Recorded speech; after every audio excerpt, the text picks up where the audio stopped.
വളരെ അധികം tension create ചെയ്യുന്ന ഒരു സിറ്റുവേഷനാണ് ആദ്യം തന്നെ ഈ ഒരു സീരീസിൽ കാണിക്കുന്നത്. എല്ലാ ദിവസവും ബസ് സ്റ്റോപ്പിൽ വെച്ച് കാണുന്ന ഒരു പെൺകുട്ടി ഒരു മിസ്റ്റീരിയസ് സിറ്റുവേഷൻ വെച്ചാണ് കാണുന്നത്. കാരണം അത് ലേറ്റ് നൈറ്റ് ആണ്. സോ അതിലെ ഒരു കഥാപാത്രം ഈ ഒരു പെൺകുട്ടിയെ കാണുന്നു. അദ്ദേഹത്തിന്റെ മനസ്സിലുണ്ടാകുന്ന ടെൻഷൻ, പിന്നെ ICUവിൽ വർക്ക് ചെയ്യുന്ന ഒരു നേഴ്സിനെയാണ് കാണിക്കുന്നത്.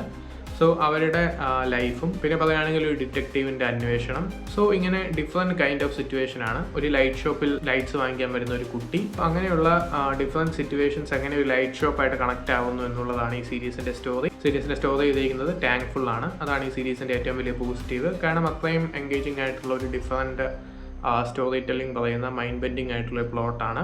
ഈ സ്റ്റോറി തന്നെയാണ് ഈ സീരീസിൻ്റെ ഏറ്റവും വലിയൊരു ഹീറോ. സോ 4 എപ്പിസോഡിൽ വളരെ നല്ലൊരു സ്റ്റോറിയാണ് ഈ സീരീസിനുള്ളത്. അതുപോലെ തന്നെ കിം ജി വുന്റെ ഡയറക്ഷൻ, ഒരു ആക്ടർ ടേൺ ഡയറക്ടറാണ്. വളരെ നല്ല രീതിയിലാണ് സീക്വൻസസ് ഒക്കെ എക്സിക്യൂട്ട് ചെയ്തിരിക്കുന്നത്. സോ ഈ സീരീസിൻ്റെ വേറൊരു പോസിറ്റീവ് എന്ന് പറയുന്നത് ഈ സീരീസിൻ്റെ ആക്ടിംഗ് ഡിപ്പാർട്ട്മെൻ്റ് ആണ്. കാരണം മെയിനായിട്ട് ആ ഒരു ഓണറായിട്ട് വരുന്ന ലൈറ്റ് ഷോപ്പിന് ഓണറായിട്ട് വരുന്ന ഒരു ക്യാരക്ടർ, ഒരു നേഴ്സായിട്ട് വരുന്ന ക്യാരക്ടർ, ഒരു ഡിറ്റക്റ്റീവ്, മിക്ക കഥാപാത്രങ്ങളും നല്ല പെർഫോമൻസ് ആയിരുന്നു. സീരീസിൻ്റെ നെഗറ്റീവ് എന്താണെന്ന് വെച്ചാൽ വളരെയധികം ഡീപ്ലി സ്റ്റോറി പറയുന്ന ഒരു സീരീസ് അല്ല. ഇതിൻ്റെ ഇൻടേക്സ് ഒക്കെ കാണുന്നത് തന്നെ വിലയിരുത്തേണ്ട ഒരു സംഭവമായിട്ടാണ് സംവിധായകൻ പ്രസന്റ് ചെയ്തിരിക്കുന്നത്. ഇനി 4 എപ്പിസോഡ് റിലീസ് ആവാനുമുണ്ട്. സോ എല്ലാത്തിനും കംപ്ലീറ്റ് ആൻസേഴ്സ് തരുന്നില്ല സീരീസ്. ഇതുപോലെ ഡിഫറെൻ്റ് ആയിട്ടുള്ള യുണീക്ക് ആയിട്ടുള്ള പ്ലോട്ട് ഇഷ്ടമുള്ളവർ തീർച്ചയായും കാണേണ്ട ഒരു സീരീസാണ്.